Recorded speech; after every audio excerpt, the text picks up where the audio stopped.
Saya ingin bertanya tentang kasus yang sedang viral ternyata di tanah air. Salah satu tradisi di suatu daerah yang beranjak dari kalimat obatnya malu itu mati, yang mana ketika seseorang merasa dilecehkan atau harga dirinya bisa tentang harta, wanita, dan tahta diinjak oleh orang lain, maka orang tersebut akan melawan orang yang telah menginjak harga dirinya itu dengan senjata tajam, celurit, sampai ada yang mati untuk memulihkan harga dirinya.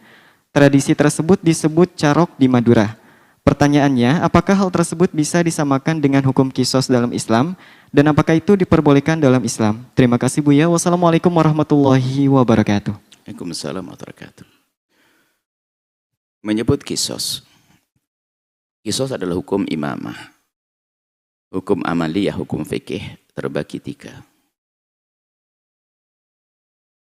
Pertama hukum farad, hukum individu.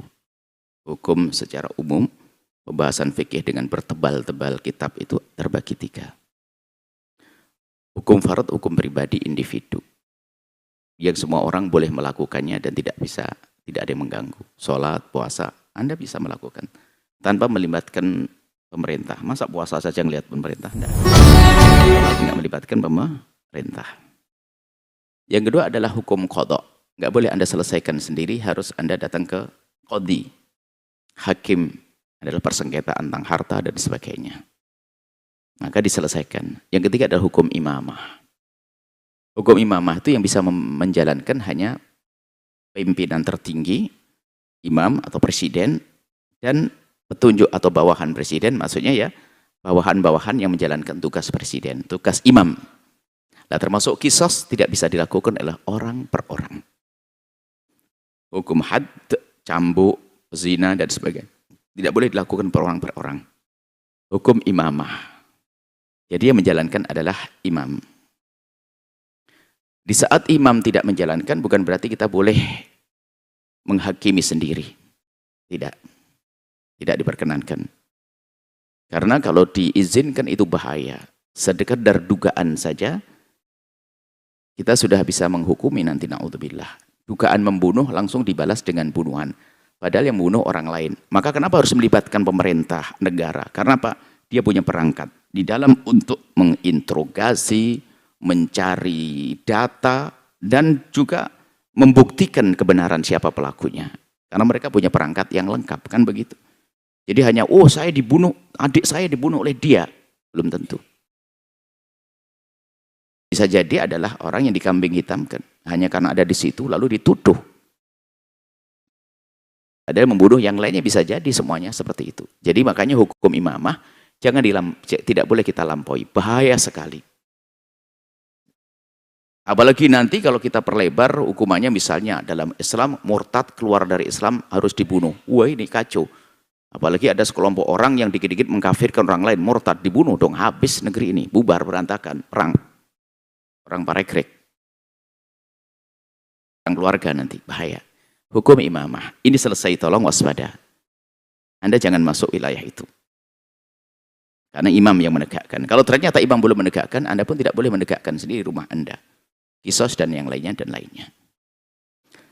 Kemudian bicara kedua tentang senjata dan sebagainya. Kalau sudah senjata, celurit, rencong, pistol, atau sebagainya, atau samurai di Jepang sana misalnya, itu adalah untuk bela diri. Membela diri di saat ini, membela diri, ilmu bela diri. Keris, apa saja, golok. Itu adalah untuk membela diri, menjaga diri. Ini fungsinya seperti itu, bukan untuk melakukan kezaliman. Termasuk celurit dari tradisi orang Madura adalah membela diri. Dari turun-temurun, seperti keris di Jawa.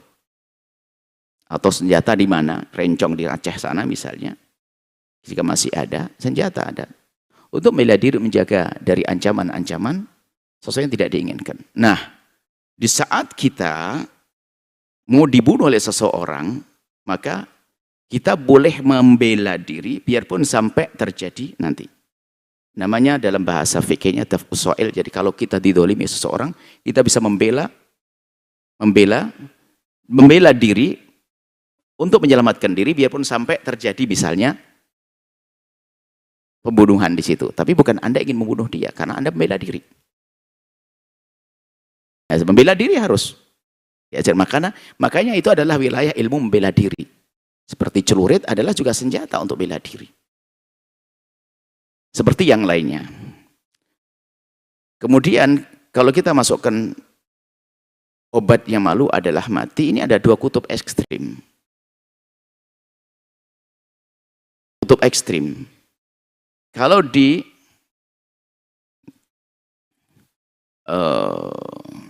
Jepang, itu kalau malu dalam segala sesuatu, ada harakiri ya.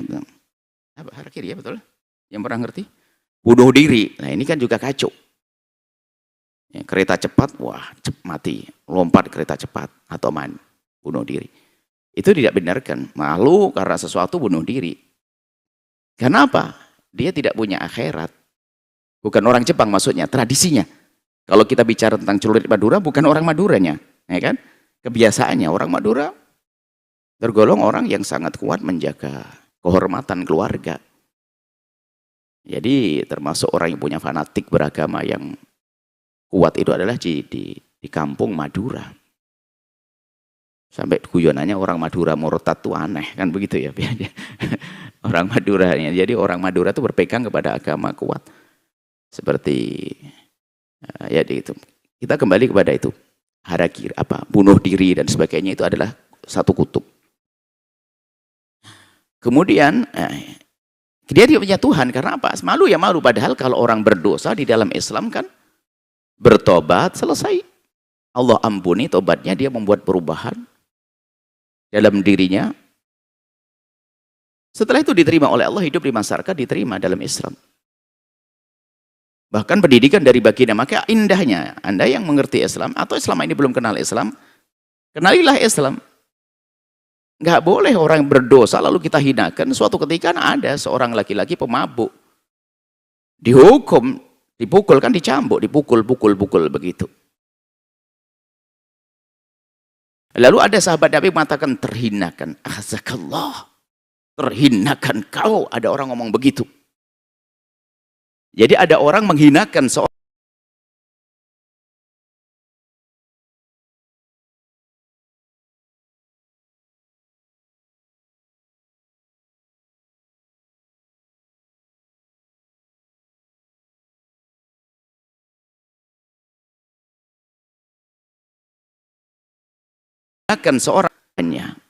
Makanya diberi kabar gembira, at-taibu minadz-dzambi kaman la dzambalah. Orang bertobat dari dosa seperti orang tidak pernah punya dosa. Ini satu kutub. Jadi dalam Islam indah. Sebesar apapun dosa Anda, Allah Maha Pengampun. Asalkan Anda mau kembali, tidak usah ragu. Tuhan kita Maha Pengampun. Yang nggak boleh adalah main-main dengan dosa. Maka tidak usah ragu. Punya masa lalu seperti sekelam apapun, kalau orang kembali kepada Allah dengan serius, maka Allah akan menerimanya. Ini satu kutub. Kutub lain adalah malu, urusan yaitu dari urusan harga diri, lalu membunuh dan sebagainya. Ini adalah yang kami yakin itu adalah jika terjadi adalah karena bukan di kalangan orang-orang yang punya tingkat keilmuan tinggi. Bukan saja di masyarakat Madura, di tempat lain pun ada membunuh saudaranya, kan ada karena dendam kan. Jangan langsung kita menjustis, wah ini Madura begitu, enggak. Itu karena kedangkalan mereka di dalam berpikir tentang bagaimana mengurusi tentang emosi dan dendam di dalam hatinya.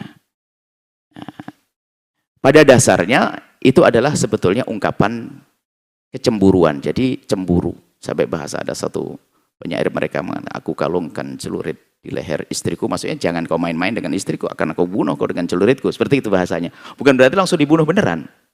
Artinya Madura punya tradisi adalah cemburu yang tinggi, menjaga keluarganya. Itu sebenarnya kan sangat Islami. Hanya kadang terjadi di sebagian orang, lalu pakai main bunuh dan sebagainya. Ini kesalahan orang per orang. Dan ulamanya pun juga tidak mengizinkan semacam ini. Seandainya terjadi persengketaan, makanya kami berharap bukan orang Madura saja, siapapun di saat ada terjadi pelecehan atas nama, kepada nama besar Anda dan sebagainya, Kalaupun kita harus menuntut, harus selalu jalur hukum yang benar. Jangan Anda buat hakim sendiri, karena nanti kisahnya panjang. Kita menebar dendam di anak keturunan, dan itu adalah kisah permusuhan panjang nanti pada akhirnya. Biar diselesaikan oleh hakim. Kalau ternyata Anda bisa masuk wilayah baru lagi, lebih dahsyat, lebih tinggi, adalah wal kadhiminal ghaidha. Tahan amarahmu. Celuritmu, rencongmu, kerismu hanya untuk membela diri saja. Di saat harga dirimu, lihat, harga dirimu, pribadimu, lihat, direndahkan, lihat harga diri. Kalau agama direndahkan, boleh angkat pedang. Agama lain, tapi kalau harga diri, pribadi kok dilecehkan dan sebagainya, ketahuilah. Tingkat tinggi adalah memaafkan. Kami tidak bicara tentang kisah Madura saja, sebab pembunuhan bukan hanya di Madura terjadi. Beberapa waktu yang lalu di Sumatera, di Jawa juga ada beberapa ada pembunuhan. Jadi permasalahannya adalah di saat seseorang tidak bisa menahan emosi dan hawa nafsunya, lalu membalas dengan membunuh. Dia tidak berpikir panjang. Dia hanya bisa menyelesaikan, memuaskan hawa nafsunya sesaat, akan tapi kisahnya panjang. Apa kisahnya? Yang dibunuh punya kerabat juga. Kerabatnya juga punya marah juga pada akhirnya. Apalagi kalau sama-sama pendidikannya, sama-sama kurang dekat dengan ulama. Akhirnya terjadilah permusuhan yang panjang. Maka kami sampaikan kepada siapapun yang hari ini punya permasalahan. Keluarga yang dibunuh misalnya, baik yang di Madura, atau di Jawa atau yang lainnya. Keluarga Anda dibunuh. Berarti yang membunuh adalah, anggap saja, telah masuk kesalahan menuruti hawa nafsunya. Dia salah, maka Anda dari keluarga, Anda pun tidak boleh ikut dalam kesalahan yang serupa. Anda menyuburkan dendam di hati Anda. Akan tapi ikuti petunjuk baginda Nabi, lapang memaafkan. Faman ufiya lahu min akhi, kan ada dalam Al-Quran disebutkan, kisos boleh ditegakkan. Iya, tapi yang ufiya, memaafkan tingkat tinggi. Biarpun itu saudaranya dibunuh, bukan berarti dia martabatnya runtuh kalau dia memaafkan. Kalau dia memaafkan adalah semakin tinggi pangkatnya. Kenapa? Aku ingin mengambil pahala untuk saudaraku yang meninggal di akhirat saja. Jika didolimi, saya ingin ini menjadi pahala di akhirat. Kan di soal masalah kisos. Yang punya yang hafal ayat kisos, baca ayat kisos. Ternyata ada kisah memaafkan. Justru ini yang kami bidik. Jangan sampai kisah yang terjadi di Madura yang lainnya, mohon maaf kepada saudara-saudara korban, mungkin yang telah menjadi sebab kematian, insya Allah setelah ini juga akan introspeksi, ke depan juga lebih meningkatkan kesabaran, supaya tidak terjadi yang demikian lagi. Akan tapi yang perlu juga yang kita jaga, ini yang lebih penting adalah dari keluarga korban, tolong dengar suara kami ini. Jangan Anda masuk wilayah yang buruk dengan menyuburkan dendam juga di dalam hati. Akan tapi Anda kan muslim semuanya, bukan di Madura saja, dimanapun keluarga korban. Ikhtisab, mengharap pahala dari Allah. Lapangkan hati Anda supaya tidak berkepanjangan kisah.